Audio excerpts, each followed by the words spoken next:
Iran is a very hard target country. The sort of naval and aerial assets that are moving into the region suggest, I think, very strongly that a strike might be imminent. Folks inside the U.S. intelligence community, the White House might have some sense of what's coming, but the people I talk to in D.C. describe this incredible challenge with trying to understand what's going on, between Donald Trump's ears. So is Donald Trump more dangerous than his foreign enemies?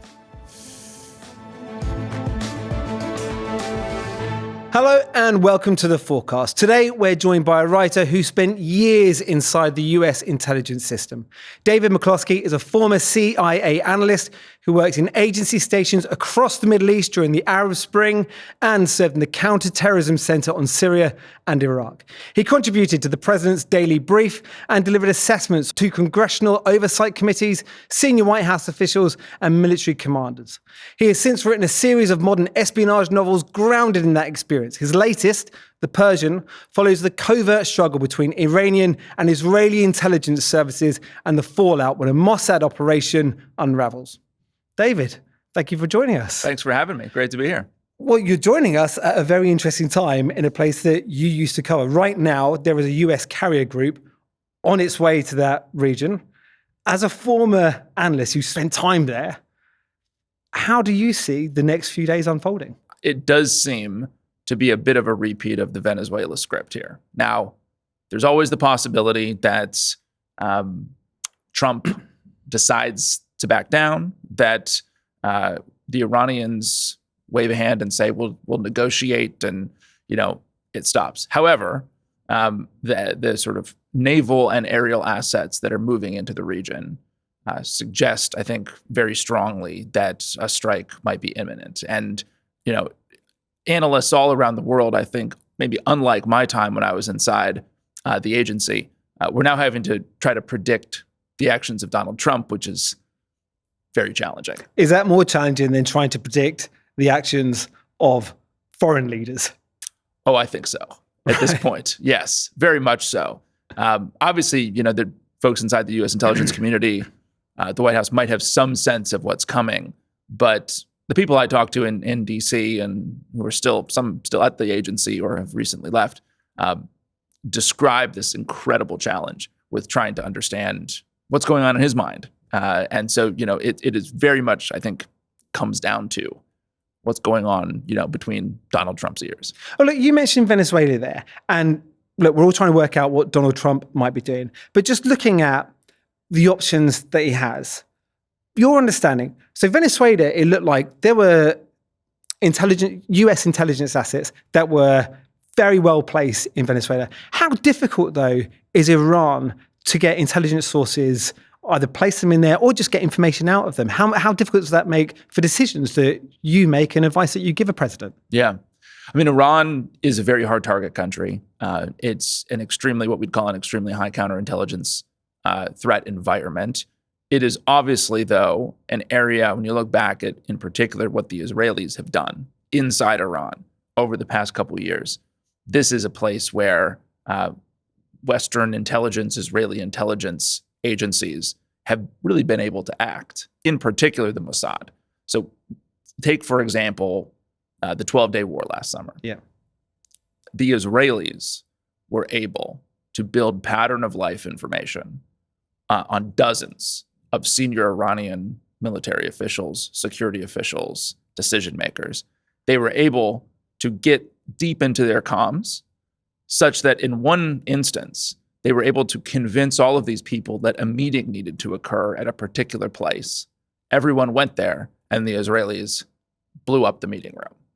That level of sort of penetration is absolutely astounding and suggests to me that maybe not just the CIA on its own, but this sort of partnership of, allied services, the Mossad, the CIA, some of the Arab services, probably have an incredible ability to act inside Iran. Now, whether they know exactly what's going on in the supreme leader's mind, that's a different intelligence question, but the ability to really act on the ground demonstrated capability on the part, in particular, of the Israelis. How important is that stuff for the decision-making process? Because look, we've had lots of bluster from President Trump, and a lot of people looking at this think, right, okay, there might be rockets in the sky. There might be ballistic missiles being fired left, right, and center.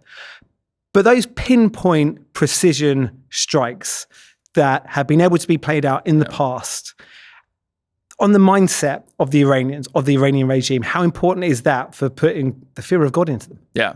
Well, I think it's very important. And there's an analog here potentially with an operation Mossad did against Hezbollah, this pager attack that happened in the fall of 2024. Now, we could have a conversation about the ethics of that and sort of morality, right?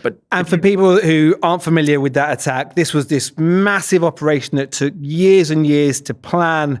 And before you know it, 2,000 odd pages end up in the hands of foot soldiers, Hezbollah foot soldiers in Lebanon, and they all explode, localized explosions, and lots of young men end up losing fingers, eyes. And that was impressive. From an intelligence standpoint, absolutely impressive. The Israelis had actually built a product, a pager and a battery that they sold via cutouts and intermediaries to Hezbollah, became the supply chain, and as you say, detonated this over the course of a single day, injuring, maiming thousands and killing dozens. Now, the analog here for Iran is that in that case in Lebanon, what the Israelis managed to do was to really bruise Hezbollah's command and control capabilities. So the ability of Hezbollah as an organization to send orders, to communicate among upper echelons, and it really damaged the morale inside the organization. Because you think, what are you fighting for if the people around you, the organization itself, can't even protect you? And I think in Iran, these kind of pinpoint strikes or finding, pockets of leadership and killing them, it can have a tremendous ability on an organization's, sort of capabilities to conduct a fight. So I could imagine, in the context that we're in now, if, for example, dozens and dozens of IRGC, right, the Islamic Revolutionary Guard Corps, the sort of, kind of one of the key military and security service institutions in Iran, if that were to happen now or in advance of another set of strikes, especially in the context of the unrest that's going on inside Iran, it could be very devastating. As a former CIA analyst, watching the ruins from afar, did you see the events of the last few weeks unfolding? To be honest, no. I think the thing with these kind of potential revolutionary situations is that they are inherently unpredictable. You as an analyst can look at the pillars of stability in an authoritarian regime and say there's potential for unrest, there's potential for protest, but history shows us time and time again that revolutionary situations catch everybody off guard. The French Revolution was not predicted. The Russian Revolution in 1917, not predicted. The Iranian Revolution in 79, not predicted. 1989, the sweep of sort of anti-communist demonstrations across Central and Eastern Europe, also not predicted. These things are surprising, not only to us or to the people living at that time, but to the actual participants. And so I think this sort of swell of unrest in Iran was in some ways not surprising, given the sort of kindling for it. But as it happens and the scope and scale of it, it's totally unpredictable. It might have been predictable, but what rocket boosters would have been put on it by Donald Trump repeatedly making comments saying, hey, take to the streets and the US is there for you. The US we have many problems in the way that we conduct foreign policy in the Middle East in particular.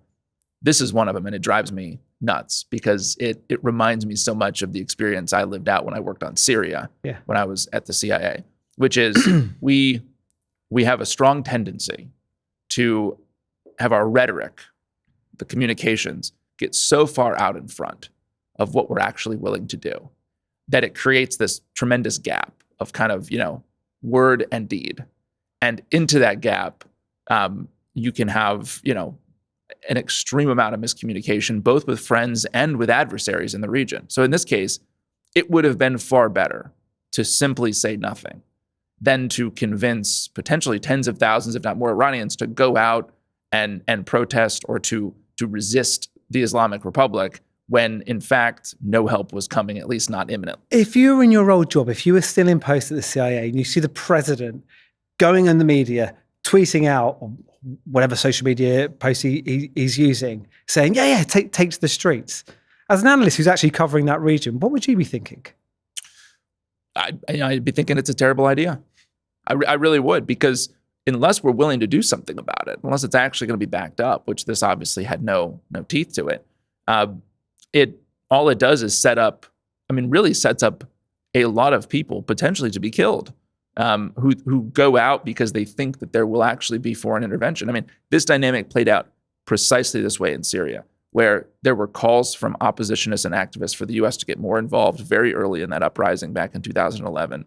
And we said things like Assad needs to step down. There's, of course, the infamous red line comment by then President Obama that, if Assad used chemical weapons, we would do something. It would be crossing a red line. And, in both of those cases, it was really demonstrated that we weren't going to actually follow through on our promises. And I think that has a tremendously negative and sort of detrimental impact on our credibility in the region. And it has these knock-on effects of actually getting real people killed. I mean, there's been no action so far. However, there is this quote-unquote massive armada that is en route there now. What can we expect of it? The air and naval assets that are being put into Jordan. Yeah. Al Udeid Air Base in Qatar. Assets in Bahrain. Indian Ocean, Diego Garcia. The Abraham Lincoln Carrier Strike Group that has moved into the Indian Ocean. Like, this is what it would look like if you were intending. Okay, so the mood music is there. The mood music is there, and it wasn't, by the way, when we were focused on Venezuela, which feels like 3 years ago, but was 3 weeks ago.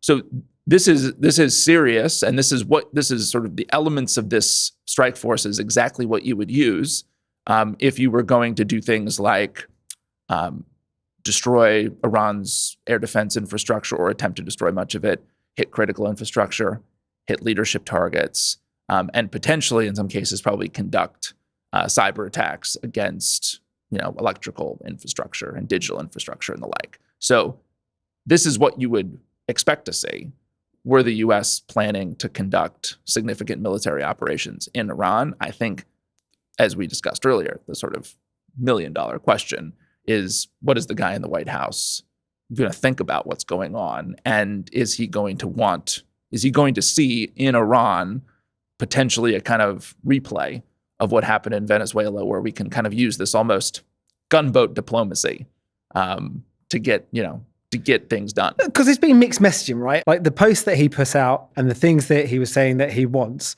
The one thing I didn't see in the post were, I want you to stop killing innocent people. There was lots of talk about maybe a deal, nuclear. Yeah. We want something on nuclear, which I thought was destroyed. And he was celebrating it being destroyed last summer. Yeah. So you could be forgiven if you're sitting around thinking, I'm not sure if this guy really, I'm not too sure what he actually wants out of this. Yeah, no, absolutely. And it may be the case. Again, it's so difficult to predict what he's going to do, but it may be the case that he is linking this armada to the nuclear negotiations and a potential for a deal for the very purpose of having a way to sort of claim victory. Because it's going to be much harder if you were linking this to the suppression of protests. Yeah, that is going to be something that is a very existential issue for the Islamic Republic and its leaders, and it's not something that they would ever stop doing, even if Donald Trump sort of pointed a gun at their head. And so this potentially could be a way. I always hate ascribing some kind of devious strategy to what Donald Trump does, because frankly, I think he's very instinctual. But it may be the case that in this instance, it's sort of the demands are linked to something that the Iranians might actually be able to give on, and so he could claim victory. 3 weeks ago, there was real hope among people that you speak to, voices that were coming out of Iran, of possible regime change. Does that hope feel misplaced now? Well, again, I would think about regime stability in the context of an authoritarian regime like Iran's as being something you call it pillars, right? What are the pillars of that regime stability? And the pillars are things like elite cohesion, the loyalty and effectiveness of your military and security services, the socioeconomic contract that you have with the population. Do you have a legitimacy narrative? How fragmented and divided is the opposition against you? And what does the foreign environment look like? On most of those, the Iranian regime, I think, was weak prior to late December, early January, and has been significantly weakened as a result of the suppression of the unrest. Look at the socioeconomic contract, right? I mean, inflation rates in Iran are 50 to 70%. Yep. I mean, we change governments in the States if the inflation rate hits 3-4%, right? We're talking about the most devalued the rial has ever been against the dollar. We're talking about oil prices that have declined by 20 or something percent over the past year. And almost all of Iran's oil is sold to China, which is not the best partner, right? They're getting this stuff on steep discounts. So that's one snapshot of a place that's going very badly for the Iranians.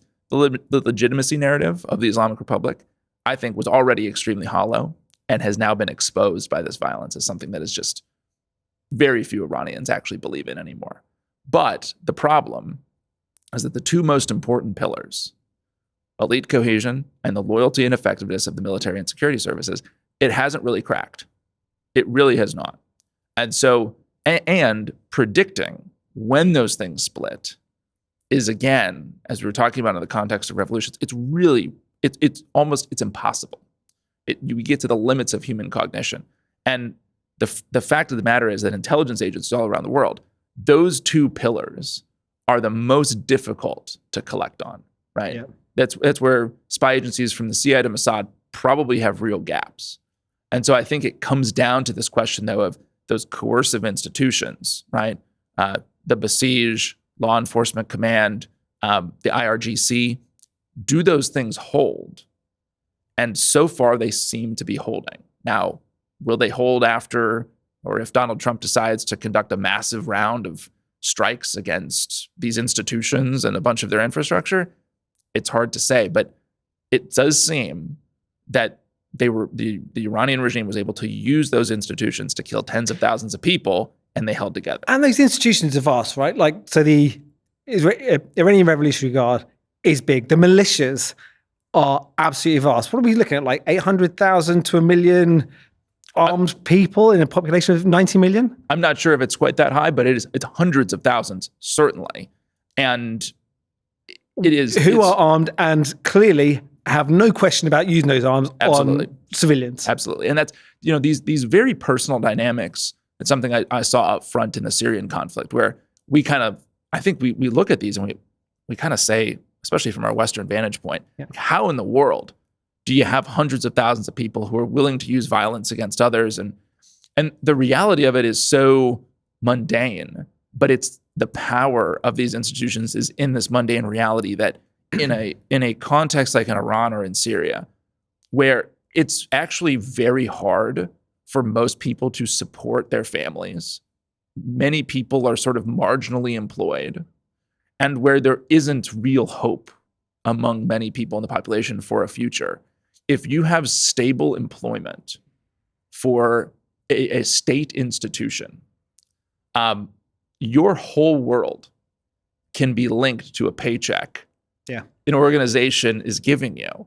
And if that organization is going to say, go out and we need you to, we're going to suppress these protests, these riots, you can start to get into a very us versus them mentality, even if you personally might be very ambivalent about the ideology of the Islamic Republic and take no joy in the violence that you're committing.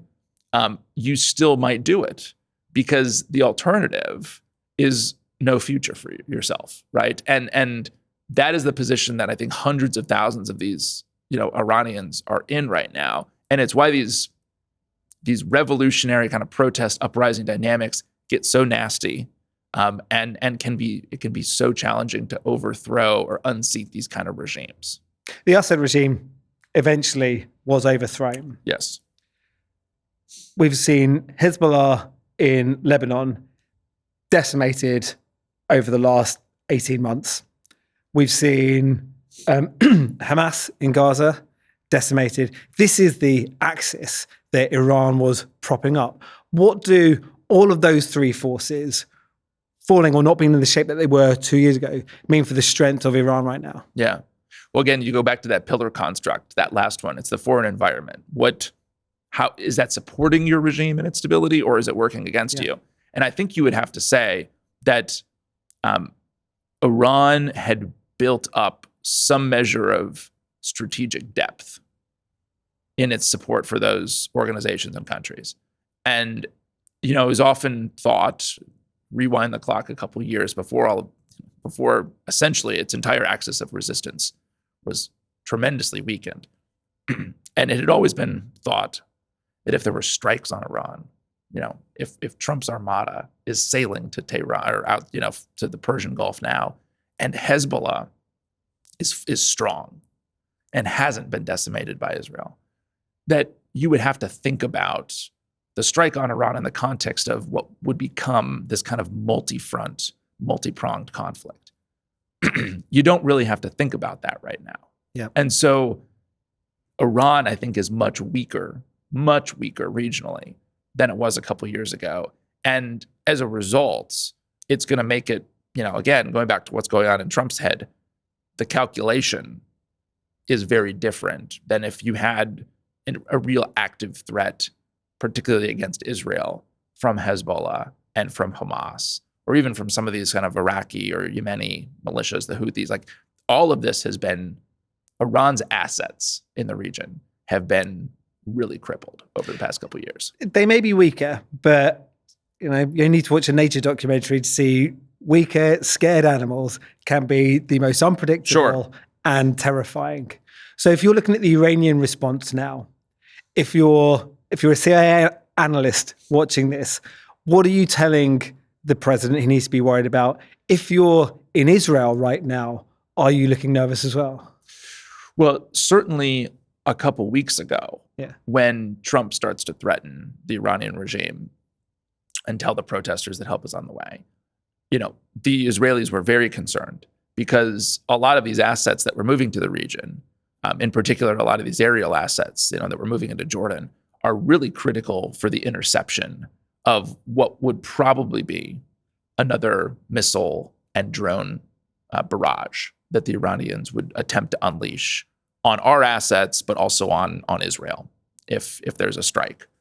And so, getting these assets into place is a critical piece of curbing whatever response comes. Now, I think the response depends a lot on how the Iranians perceive the strike, because there is definitely a way, in terms of the sort of intensity of the strikes and the targets, where you could communicate that this is not an attempt to unseat the regime. Now, obviously, there's a lot of room for this is a high stakes game of chess we're talking about here. But really, if you're a CIA analyst right now and you're writing about the response or the potential response, you're probably scoping this from the standpoint of how the Iranians perceive it and saying, if the Iranians perceive this is the type of response. If the Iranians perceive this is the type of response. And I think it's very possible. In fact, I'm almost certain that there's a range of options depending on how threatening the Iranians see the U.S. strike. And I think it'd be anything from, another volley of missiles and drones, all the way up to, a much more full-throated attempt to actually engage, U.S. forces in the Persian Gulf. But again, look, Iran's air defenses were completely overcome during the 12-day war last year. Its leadership was completely unsafe, and they really weren't able to strike. There were drones and missiles that made it through the Iron Dome and Israel's air defense systems, but not many. Yeah, the casualty rate was very non-existent. very low. Yeah, and so I think again from my standpoint, the Iranians are in a horrendous position here without much real leverage, and frankly, this the ability to scare the U.S. or Israel after what we've seen over the last year and a half, I think it's got to be pretty limited. And the ability to scare from the American side and from the Israeli side is pretty impressive, right? Yes. During the 12-day war, one of the things that struck me wasn't just the precision of the strikes that were held in Iran. It was the images that were coming out of Iran of Mossad soldiers, the green light pictures of operatives operating on Iranian soil that they then pumped out to the world because they I'm presuming they wanted Iran to see them. Oh, absolutely. Yeah. I mean, and this is, while researching the Persian, I came across this incredible story that makes a very similar point, which is the Israelis using most likely local assets. This was maybe 3 or 4 years ago, kidnapped a member of the IRGC's, the Quds force, which is their kind of foreign expeditionary force. They have a unit called Unit 840 that was responsible for attempting to conduct assassinations and targeted killings of Israelis and Jews around the world.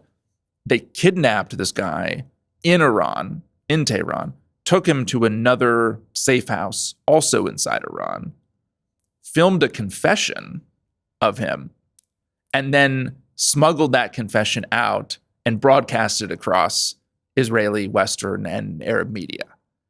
All of this was done inside Iran. All of it was done in part for a propaganda victory, to show kind of the true nature of the regime and importantly, to demonstrate that the Israelis could essentially do whatever they wanted inside Iran.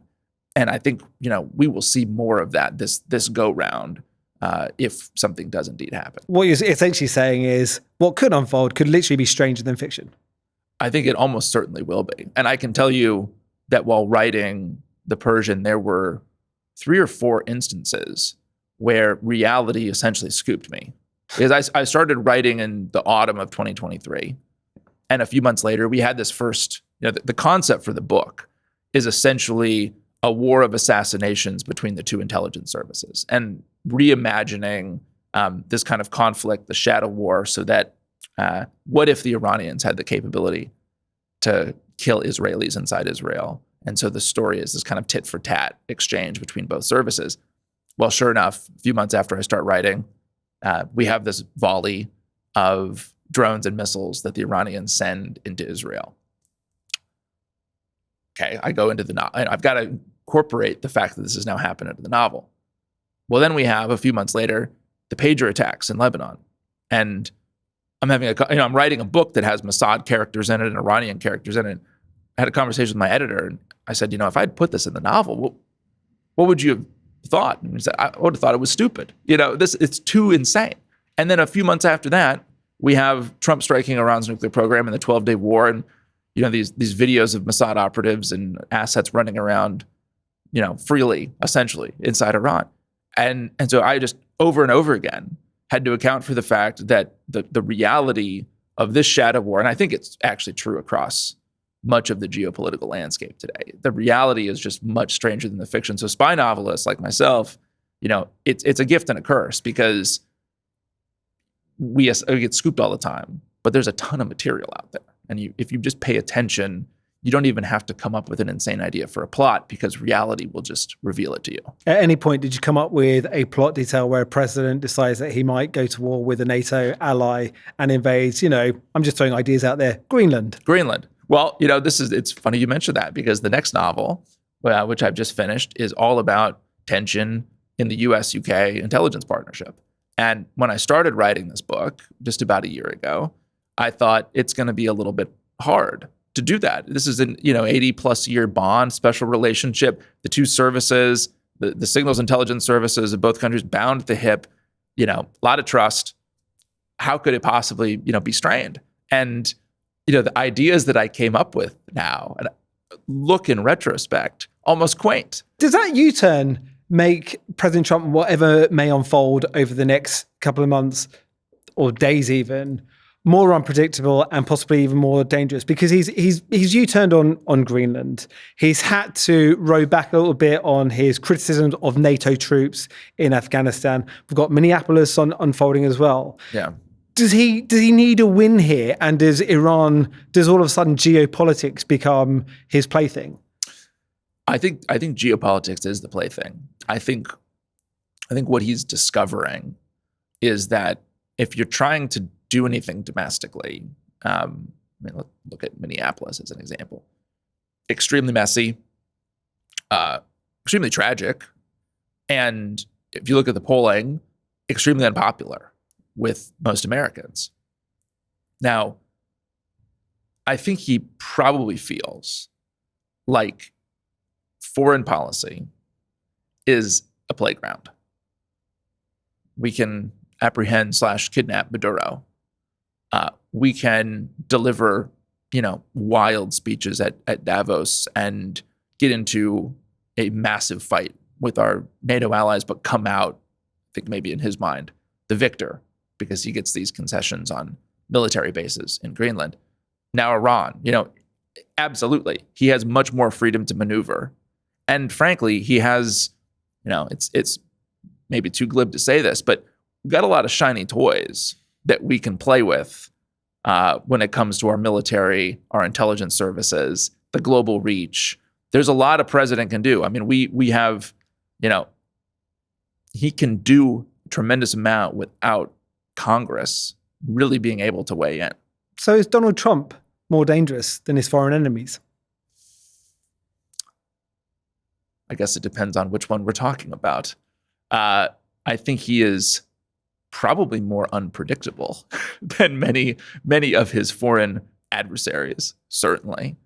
And that unpredictability, and frankly, that, as we were talking earlier, when we look at the Middle East, that massive gap between the things that we say and the things that we maybe do makes him extremely, I think, challenging to deal with for friend and foe alike. How much of a challenge does that make him then for his CIA advisors?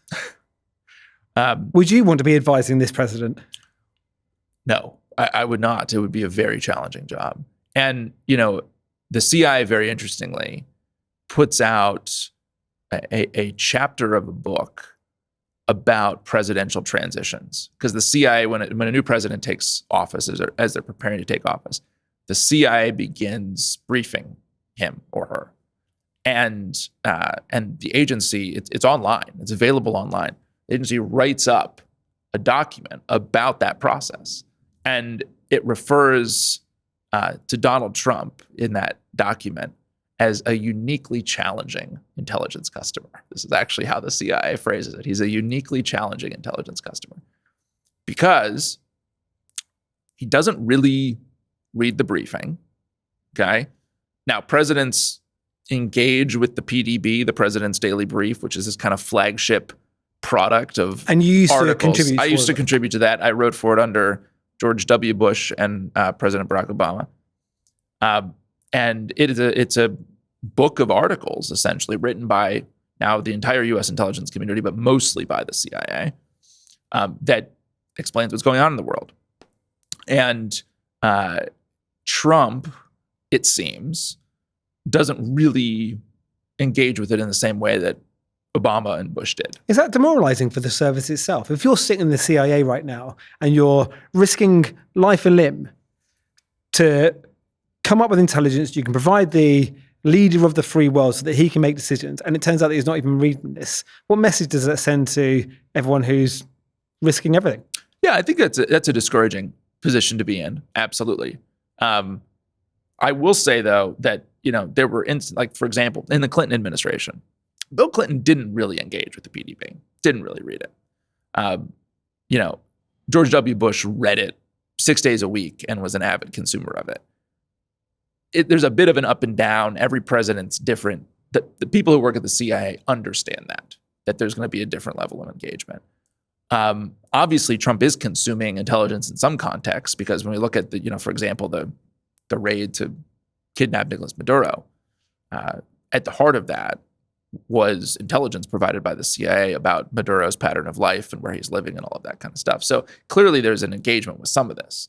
But I think he's not he is not a normal consumer of the intelligence from a national security standpoint, because frankly, I think he's not the sort of chaos that we're seeing geopolitically, the kind of flitting from one crisis or one arena to the other, I think it's probably very similar to the way he's kind of bopping through some of this intelligence stuff, and probably the way his advisors do as well. I'd just ask you lastly, you're a man who spent many years in the CIA. Undoubtedly, you'll still have friends who are there working very hard, risking everything to provide intelligence for the USA. You're now a chap who's writing books and espionage novels. And I'm sure that lots of stuff that's happened over the last couple of years is giving you ideas, and this is all great. How much would you like to not be given any more ideas right now and just for things to settle down? Just go write like a historical spy novel or something like that. Honestly, I think it might be better for all of us in the world if things settled down a little bit. I think us spy novelists have a lot of material, and that's a good thing from the standpoint of the writing, because there's more interest, I think, now, and engagement in what's actually going on in the world. Now, it creates a lot of stress and anxiety, so there's a put and a take here, right? But I think there's a hunger to understand that chaos. We're living in a world where there's really a revenge of geopolitics again, right? And more interest and more engagement with that world, and a desire to understand it by a lot of people who maybe aren't going to pick up, a history of Iran, but might want to dip into that by reading a spy novel about it. But how much faith do you have that under President Trump, that chaos might settle down?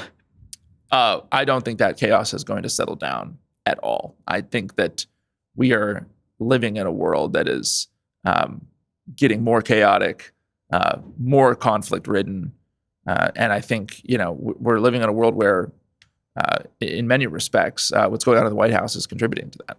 Well, that's a terrifying note to end on. David McCloskey, thank you very much for joining us. That's it for this episode of The Fourcast. Until next time, goodbye.